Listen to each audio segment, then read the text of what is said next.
Von den European Championships in München 2022 erwarte ich mir zum einen spannende Wettkämpfe und zum anderen freue ich mich, auf der wunderschönen Regattastrecke in München zu fahren.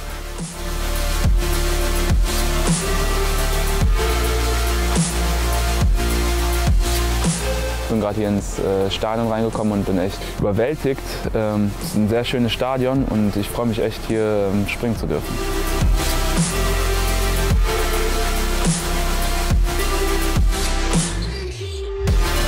Auf die European Championships freue ich mich, weil es die Chance gibt, dass wir das in Deutschland machen können und nicht irgendwo anders. Also einen kleinen Heimvorteil haben, dass meine Familie vorbeikommen kann, alle meine Freunde, was auch nicht typisch ist.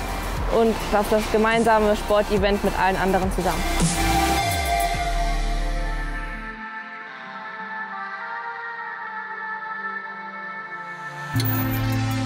They keep on saying, we'll find your straight way, 24 hours a day.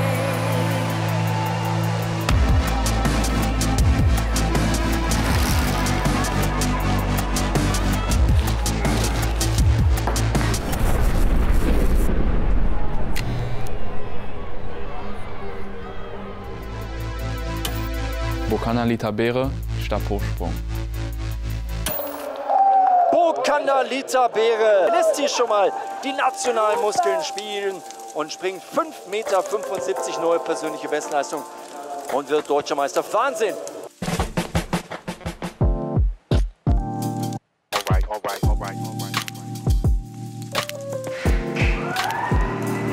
Der Name ist jetzt ja auch nicht so gang und gäbe. Also Bo kommt aus Skandinavien, aus Schweden und Kanda kommt aus dem Land, wo mein Vater herkommt. Das ist aus der Demokratischen Republik im Kongo.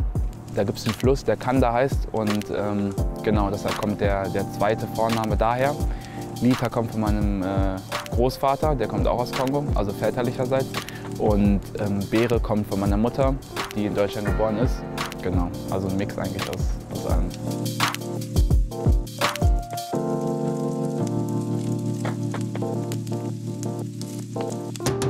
Meine Mutter wollte eigentlich schon immer, dass ich Leichtathletik mache, weil die immer schon gesehen hat, ja, der Bo, der läuft immer von A nach B und der springt gerne rum. Und da war sie eigentlich immer schon der Meinung, dass Leichtathletik so das Optimale für mich wäre. Aber ich habe erstmal Basketball gespielt.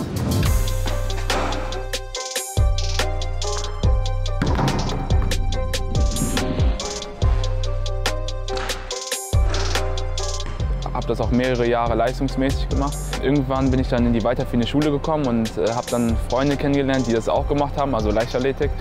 Und das hat mir dann irgendwie auch ein bisschen so einen neuen Anreiz gegeben, dass ich das auch mal gerne ausprobieren möchte.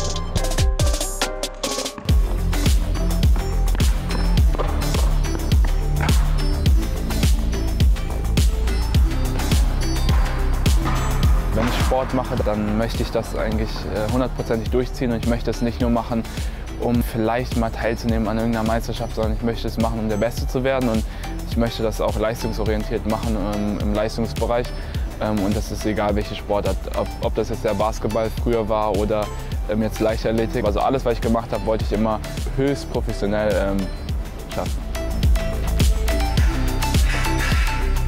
Die größten Erfolge waren bis jetzt die U23-Europameisterschaft, die ich letzte Saison gewonnen habe und der 4. Platz bei der WM. Dazu kamen aber noch Medaillen bei den U18-Meisterschaften und U20-Meisterschaften, bei den Europameisterschaften, also Jugend-Europameisterschaften. Ich habe noch ein paar deutsche Meisterschaften gewonnen, also die erste deutsche Meisterschaft 2017 und 2018, 2019 die Vizemeisterschaft, also bei den Erwachsenen. Und dieses Jahr halt wieder den Titel, sowohl drin als auch draußen.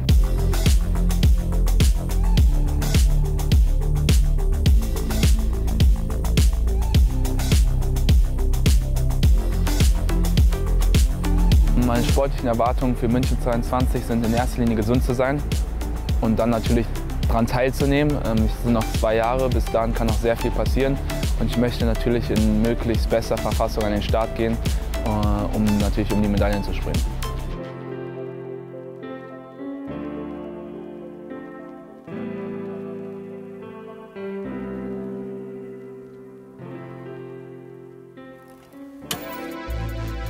Lara Lessmann, BMX Freestyle.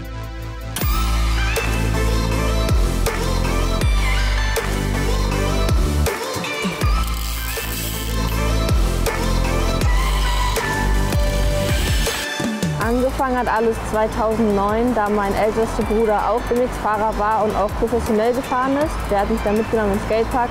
Da habe ich angefangen mit Inline-Skate und Skateboarding und dann habe ich irgendwann, weil BMX für mich cooler war, angefangen BMX zu fahren.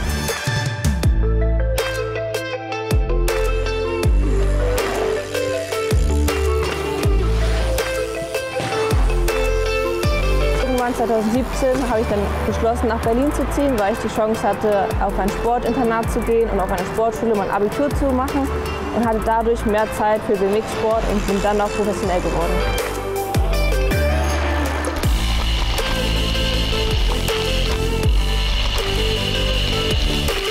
Ich glaube, mein erster großer Wettkampf war 2016 oder 2017, das war mein erster Weltcup. Da bin ich dann auch Erste geworden und ab dem Moment habe ich gemerkt, dass es mir ziemlich viel Spaß macht, mit Frauen auf der Welt gegeneinander zu fahren und ab dem Moment war mir auch klar, dass ich das professionell machen möchte. Also mein größter Erfolg sind, glaube ich, die Youth Olympic Games. Da habe ich eine Goldmedaille gewonnen, Vize-Weltmeisterin, zweite Europameisterschaft, Weltcup Gesamtsieg, zweiter Platz, Weltcup-Sieg. Also ich habe schon ziemlich viel erlebt in meinem Werdegang und ich hoffe, es geht auch so weiter.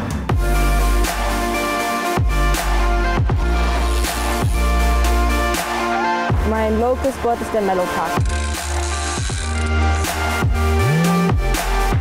Also Mellow Park ist traumhaft schön. Also man kann da nicht nur BMX fahren, sondern auch Skateboard, Inliner, Basketball spielen, Tischtennis. Und ich glaube, es ist Multikulti und perfekter Park für alles.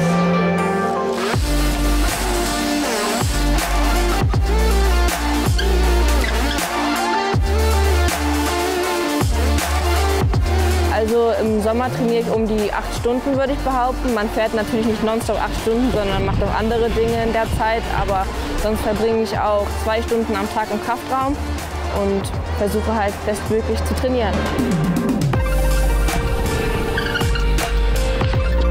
Also ich glaube, allgemein im BMX-Fahren ist das so, dass man ziemlich stark mental sein muss und ziemlich gut bei der Sache sein muss, sonst könnte man diesen Sport auch gar nicht betreiben. Und bevor ich irgendeinen Trick mache oder irgendwas entscheide, überlege ich mir ziemlich gut, was ich machen muss, damit ich auch keinen Fehler mache, weil das könnte auch ziemlich schief gehen.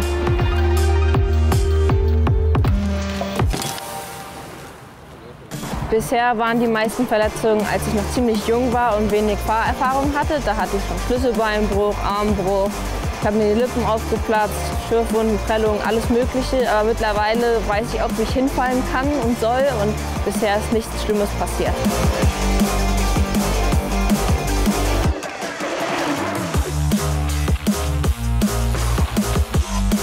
Also Rückschläge, bin ich der Meinung, gehören zum Leben dazu und man kann auch nur daraus lernen. Aber es ist auf jeden Fall eine schwierige Zeit, die man durchleben kann oder tut.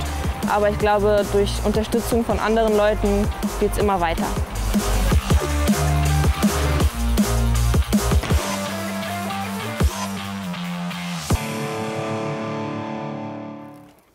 Max Lemke, Kanu-Rennsport. Der fitteste Sportler ist nicht gleich der beste Kanute, weil ab einem bestimmten Level haben alle dasselbe Fitnesslevel und dann kommt es nur noch auf die mentale Stärke und die Technik an, wie man das Ganze dann im Wettkampf umsetzt.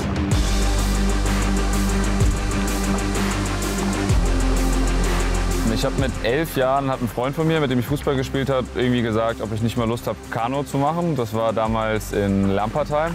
Da gibt es eigentlich auch nur Fußball- und Kanuvereine, also ist die Wahl da auch relativ leicht. Und das war in einem Naturschutzgebiet und irgendwie mit 11, 12 Jahren hat mir das sehr gut gefallen, da irgendwie so allein mit der Natur auf dem Wasser zu sein für sich und irgendwie so das Boot ins Laufen zu bringen, hat mir von Anfang an viel Spaß gemacht und war natürlich auch begünstigt dadurch, dass es eine sehr schöne Umgebung dort war. In allen Nachwuchsaltersklassen auch schon von Anfang an deutscher Meister. Von 14 bis 18, dann die ersten Junioren-Nationalmannschaft, dann U23, dann direkt zu den Herren. Und ich habe dann auch nach Mannheim zu einem Leistungszentrum gewechselt, um das noch professioneller zu betreiben. Und ja, das ist dann irgendwann so passiert, da rutscht man dann irgendwann so rein.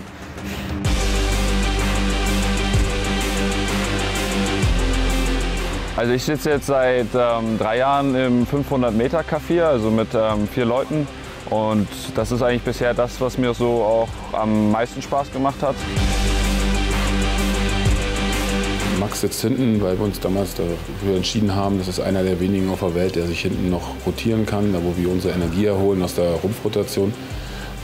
Das kann er, das können nur ganz wenige, ganz hinten im K4, das so zu leisten und deshalb sitzt er genau da. Wir versuchen ja möglichst viel aus der Rumpfkraft zu machen, nicht wie manche denken aus den Armen, weil das natürlich die größere Muskelgruppe ist. Also versuchen wir möglichst viel von unserer Kraft über die Rumpfrotationen aufs Wasser zu übertragen. Wir haben versucht, jetzt eine Weltmeisterschaft sozusagen zu simulieren, die nicht vorhanden war. Haben uns ja auch Gegner aus Ungarn besorgt, dass wir da auch eine Motivation haben, solche Leistungen zu erbringen, weil jeder weiß, dass man, wenn man nicht dazu gezwungen wird, als Topathlet, sage ich mal, nicht über seine Grenzen hinausgehen kann. Da braucht man den direkten Vergleich. Wenn wir eine schnelle 250 fahren, wissen wir ja selber, gibt es niemand, der uns wegfährt. Ja. Ich habe gutes Gefühl. Wir knallen noch mal einen raus. Ich hab Bock.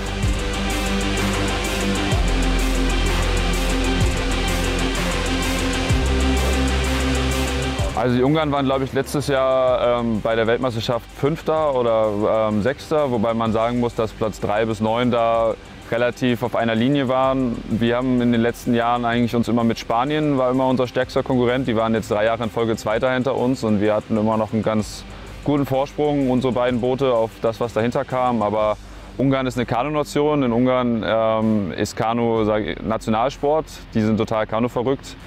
Und die haben eigentlich immer gute Boote. Also das ist mit auf jeden Fall unsere stärksten Konkurrenten für die Olympischen Spiele nächstes Jahr.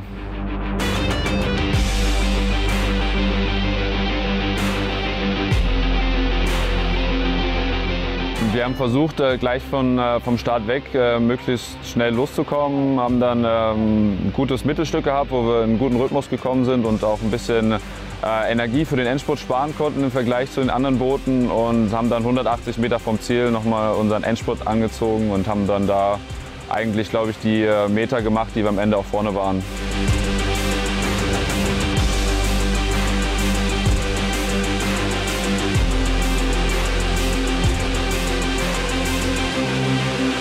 Wie wir wollten, wie geplant. Ja, also guter Abschluss und können ja jetzt alle in den verdienten Urlaub gehen.